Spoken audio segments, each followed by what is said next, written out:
Louise Christiansen, vi har kort dig som kampens spiller i dag. Vi er fans, så du starter med at få en flaske champagne for det her. Tillykke med det. 2 svære kampe mod Frankfurt er overstået. Hvad tænker du om det? Hvad tænker jeg om det? Jeg synes, det var lidt pinligt. De vinder samlet 13-0, og det er super nederen. Det er det. Jeg synes, umiddelbart, vi spiller jo egentlig fint.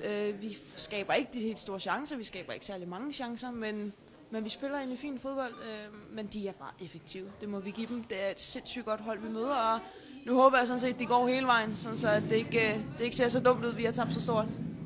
Når man ser nogen, der er fuldtidsprofessionelle, og hvor I er semiprofessionelle, hvis man endda kan kalde det, så er der den store forskel, som man ser.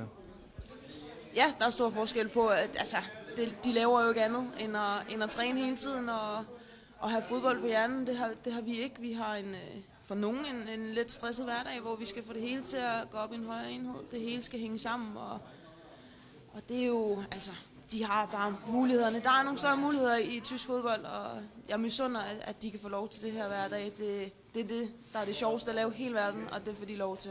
Og det kunne være super fedt at prøve, men det er nu engang sådan, det er, og vi har gode midler her i Brøndby, men det kan ikke måle sig med det, de har i Tyskland, desværre.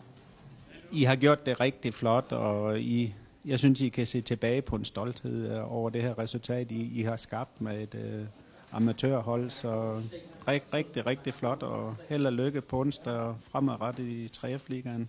Så rigtig god vind. Tak skal du have.